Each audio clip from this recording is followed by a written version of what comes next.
Hey, can you hear me now? Yep. Okay. How are y'all getting up for this Alabama game after it's sort of it was rescheduled and pushed back and all of a sudden scheduled again, and then obviously with Terrace leaving this week, is it sort of a different kind of scenario in terms of how you guys have to get ready for Alabama in terms of the emotions of the game? In terms of the emotions, I wouldn't say it's too different. We had a bit of a jump. We already spent like a week and a half earlier in the season preparing for them, thinking that we were going to be playing them before the game got canceled. So we got a little bit of the install already in from earlier in the year. But emotionally, we're playing the number one team in the country. It's a huge game. Uh, they're coming here, and we're going to have to really have a great week. So.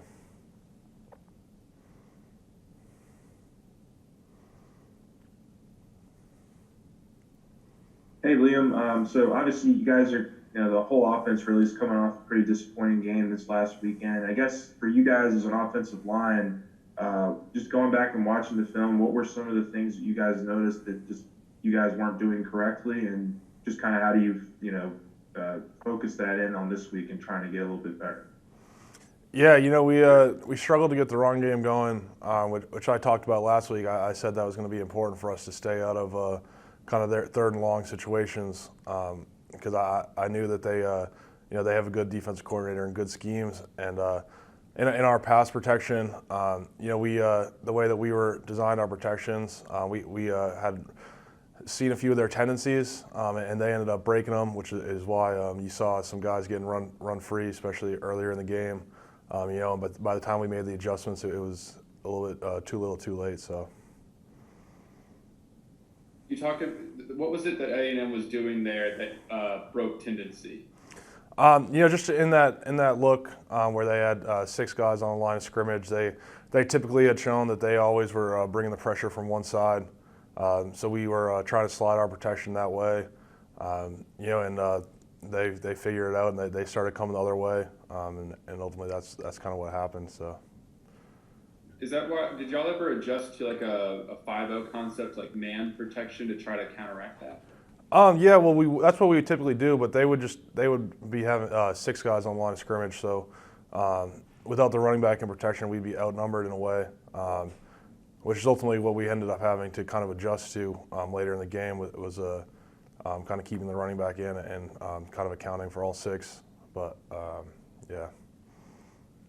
Thank you. Yeah, and to kind of go off that, I mean, I'm just curious. I mean, because we're not in there, when things aren't going well early and whatnot, and you kind of, like you said, they're showing things you weren't expecting. Like, what is that like between you guys on the line and Coach Craig? Like, what are those conversations, I guess, throughout a game like that? We're really what I try to do is get with Coach Craig immediately on the sideline and kind of communicate with him what I'm seeing up front and what they're doing, and try to come up with a plan of what we need to do to adjust to kind of pick up with what their game plan is this week. And it got frustrating, definitely. We really weren't ever able to get into a rhythm kind of throughout the whole game.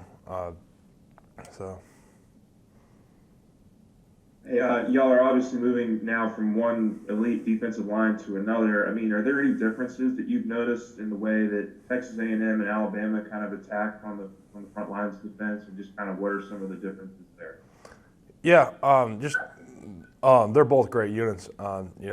It's going to be another big challenge for us. They definitely play a little bit differently.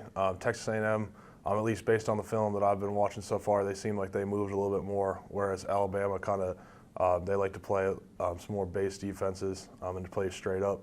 But I still got a lot of prep to do, get ready for this week. So.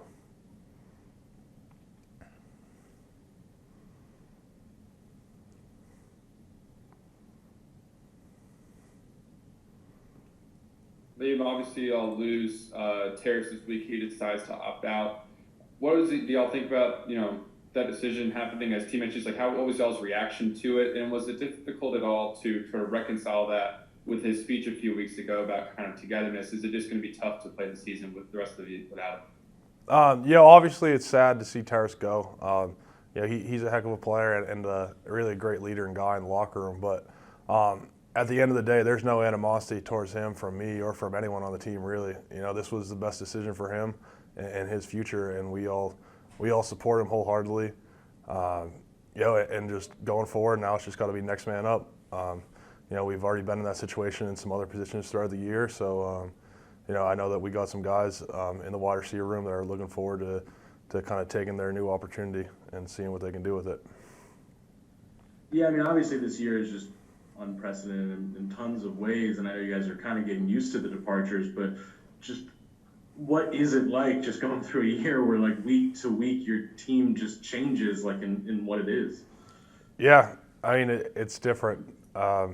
Just the whole year, 2020, you got to be able to adapt. That's really been the biggest thing throughout everything going on throughout the summer through now.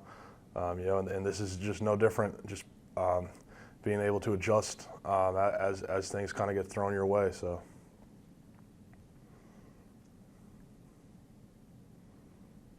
Hey Liam, I know it's still super early since obviously Terrace has left, but have you started to notice any guys in that receiver room or the tight end room that have really kind of taken hold of that number one spot, and really some guys that you think are going to try to really explode here in these last 3 games? Who are a few names that kind of come to mind for you?